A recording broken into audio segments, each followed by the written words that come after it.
दीन इस्लाम आज 2 अरब की आबादी के साथ दुनिया का दूसरा बड़ा मजहब है और जहां गैर मुस्लिम बड़ी तेजी से इसे कबूल कर रहे हैं, वहीं मुसलमान जिद्दत के नाम पर इस्लाम से दूर और कुफर के करीब हो रहे हैं। खास तौर पर अगर हम भारतीय फिल्म इंडस्ट्री यानी बॉलीवुड को देखें तो वहां ऐसे नाम नेहाद मुसलमान भर भर कर नजर आएंगे जो कहते तो खुद को मुसलमान हैं मगर अपनी हरकतों और कामों से शैतान के पुजारी लगते हैं। आज की इस वीडियो में हम चंद ऐसे ही झूठे मुसलमानों का जिक्र करेंगे जो इस्लाम को बदनाम करने पर तुले हैं और जिनकी हरकतें देखकर शायद शैतान भी शर्मा जाए। इन्फोयो की नई वीडियो में एक बार फिर से खुशामदीद। नंबर 1, नरगिस फ़खरी।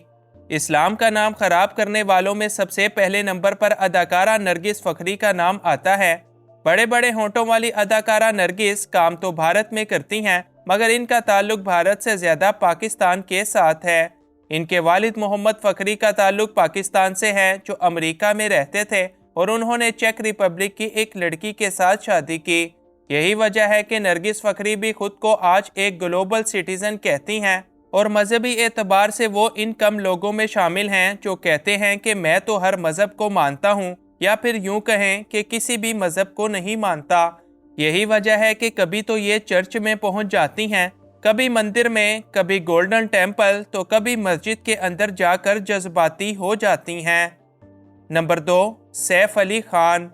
भारत के नवाब सैफ अली खान भी अब सिर्फ नाम के मुसलमान बचे हैं मगर फिर भी खुद को मुसलमान कहलवाने पर तुले रहते हैं। सैफ अली खान के वालिद का नाम नवाब मोहम्मद मंसूर अली खान पटौदी था और इनका ख़ानदान शुरुआत से ही एक नवाब था।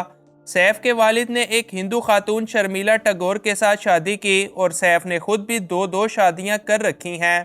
पहली शादी उन्होंने अमृता सिंह के साथ की जो कि एक सिख खातून हैं और उम्र में सैफ से 12 साल बड़ी हैं, जबकि इनकी दूसरी बीवी करीना कपूर एक हिंदू हैं और उम्र में सैफ अली खान से 10 साल छोटी हैं। ताहम सैफ अली खान आज अपनी बीवियों की वजह से इस्लाम को भूल चुके हैं और अक्सर पूजा पाठ करते और भगवानों के आगे सजदा करते इनको देखा जाता है। नंबर 3, मान्यता दत्त। मान्यता दत्त का असल नाम दिलनवाज शेख है जो आज संजय दत्त की तीसरी बीवी हैं। मान्यता दत्त ने शादी तो एक हिंदू अदाकार के साथ की मगर अभी तक ना तो इस्लाम को छोड़ा है और ना ही कभी अपने हिंदू हो जाने के बारे में कुछ कहा है, बल्कि अभी तक वो बीच में ही कहीं पर लटकी पड़ी हैं। आज मान्यता पूरी तरह से संजय दत्त पर और इनकी दौलत पर काबिज हो चुकी हैं और खुद संजय दत्त की सारी कंपनियों की CEO के तौर पर जानी जाती हैं। मान्यता को भी अक्सर हिंदू पूजा पाठ वगैरह करते देखा जाता है, ताहम वो अक्सर इस बात को छुपाने की तो बड़ी कोशिश करती हैं मगर सोशल मीडिया के इस दौर में ऐसा बिल्कुल भी मुमकिन नहीं। नंबर 4, तब्बू। भारतीय अदाकारा तब्बू का पूरा नाम तबस्सुम फातिमा हाशमी है और वो एक हैदराबादी मुसलमान हैं।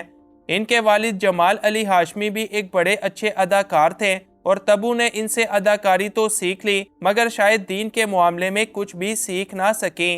तब्बू ने आज तक शादी भी नहीं की क्योंकि पहले पहल वो हिंदू अदाकार अजय देवगन की दीवानी थी मगर अजय ने इनको जहां तक हुआ इस्तेमाल किया और बाद में इनको छोड़कर हिंदू अदाकारा काजल के साथ शादी कर ली। यही वजह है कि आज तब्बू शायद इसी गम में बोल्ड से मजीद बोल्ड होती चली जा रही हैं और कुछ ऐसी खबरें भी मार्केट में हैं कि तब्बू को अब लड़के छोड़कर लड़कियां ज़्यादा पसंद हैं। नंबर 5, आमिर खान। इस्लाम की शक्ल बिगाड़ने और इसको नुकसान पहुंचाने वालों में एक नाम आमिर खान का भी आता है। आमिर खान का असल नाम मोहम्मद आमिर हुसैन खान है और ये वैसे तो अपने काम से काम रखते हैं मगर इस्लाम से अब इनका कोई काम नहीं। आमिर खान ने भारतीय फिल्म इंडस्ट्री में कामयाबी के लिए इस बात को बड़ा पहले सीख लिया था कि यहाँ मुसलमान के साथ मुसलमान बन जाओ और काफिरों के साथ काफिर। यही वजह है कि आमिर खान अब कुछ साल अय्याशियों के बाद एक आधा हज कर आते हैं ताकि इनके गुनाह साथ के साथ ही मिटते चले जाएं, लेकिन असल में अब ना तो आमिर खान का इस्लाम से कोई ताल्लुक है और हाल ही में उन्होंने अपनी बेटी की शादी जिस तरह की, ये बात तो यकीनन आप में से सभी जानते होंगे। नंबर 6, सोहा अली खान। सोहा अली खान अदाकार सैफ अली खान की छोटी बहन हैं जिन्होंने अपनी भाई की तरह मज़हब के नाम पर अजीबो गरीब किस्म की खिचड़ी पका रखी है। सोहा ने भी अपनी शादी हिंदुओं को खुश करने के लिए एक हिंदू कुणाल खेमू के साथ की, जो कि उम्र में सोहा से 5 साल छोटे हैं। शादी के बाद से सोहा अब अपने शोहर के मज़हब को ही फॉलो करती, पूजा पाठ वगैरह में मसरूफ नज़र आती हैं और आज कहने को तो वो एक मुसलमान हैं, मगर ये बात सिर्फ कहने की हद से बिल्कुल भी ज़्यादा नहीं। सोहा भी आज कभी तो मंदिर जाती नज़र आती हैं तो कभी गुरुद्वारे, मगर इनके लिए भी अपने भाई की तरह पैसा ही सबसे बड़ा मज़हब है। नंबर 7, नसीरुद्दीन शाह। भारतीय लेजेंडरी अदाकार नसीरुद्दीन शाह आज किसी भी तारुफ के मोहताज नहीं हैं। इनका ताल्लुक वैसे तो एक मुसलमान घराने के साथ है और इनको ये एजाज़ भी जाता है कि वो पाकिस्तानियों के बड़े करीब हैं और अक्सर पाकिस्तान में आते जाते रहते हैं, लेकिन इनके मज़हब का भी असल में बैंड बजा हुआ है। जब भी नसीरुद्दीन शाह से अपने मज़हब के बारे में पूछा जाए तो ये भी सलमान खान वाला ही राग गाना शुरू कर देते हैं कि मैं किसी भी मज़हब का होने से पहले एक भारतीय यानी इंडियन हूँ। नसीरुद्दीन शाह ने अपनी शादी भी एक हिंदू खातून रत्ना पाठक शाह के साथ की है और इसके बाद से इनका इस्लाम के साथ कोई राब्ता नज़र नहीं आता। नंबर 8, ज़ोया अख्तर। ज़ोया अख्तर भी उन्हीं लोगों में शामिल की जाती हैं जिन्होंने दीन इस्लाम को एक मजाक बना रखा है। ज़ोया की पैदाइश एक मुसलमान घराने में हुई और इनके आबाओ अजदाद इस्लाम के एक नामवर मजहबी स्कॉलर्स में से एक थे, मगर सबसे पहले ज़ोया के वालिद जावेद अख्तर का दिमाग खराब हुआ, लिहाजा उन्होंने इस्लाम को छोड़ दिया और फिर आहिस्ता आहिस्ता ये बीमारी इनके ख़ानदान के बाकी अफराद तक भी पहुंची। लिहाजा ज़ोया अख्तर ने भी अपने वालिद की तरह ला दीन होने का ऐलान कर दिया और बाद में इनके भाई फरहान अख्तर भी ला दीन बन गए। यही नहीं बल्कि ये लोग आज आम लोगों को भी ला दीन बनाने पर दिन रात मेहनत करने में मसरूफ़ हैं। नंबर 9, सारा अली खान। सारा अली खान सैफ अली खान और इनकी बीवी अमृता सिंह की बेटी हैं और अपने वालिद ही की तरह इनके मज़हब का भी बैंड बजा हुआ है। सारा वैसे तो एक मुसलमान ख़ानदान में पैदा हुई, लिहाजा ये पैदाइशी तौर पर एक मुसलमान हैं। चूँकि ये अपनी वालदा के साथ रहती हैं, लिहाजा सिख मज़हब भी इनके लिए काफ़ी अहम है, मगर ये पूजा हिंदुओं को खुश करने के लिए हिंदुओं भगवानों की करती हैं।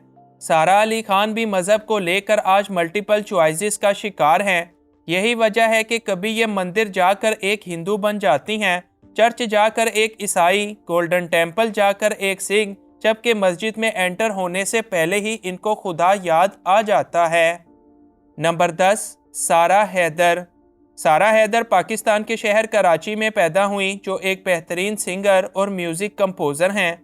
उन्होंने कोक स्टूडियो के अंदर काम करके शोहरत की नई बुलंदियों को सर किया और फिर पाकिस्तान को छोड़कर अमेरिका जाकर रहने लगी। अमेरिका जाने के बाद इनका दिमाग कुछ यूँ ख़राब हुआ कि उन्होंने इस्लाम को छोड़ दिया और ना सिर्फ खुद इससे बेजार हो गई, बल्कि आज वो अमेरिका के अंदर x Muslims of north America के नाम से एक NGO चलाती हैं, जहां पर वो लोगों को दीन इस्लाम को छोड़ने की दावत देती और ऐसा करने पर इनकी माली मदद भी करती हैं।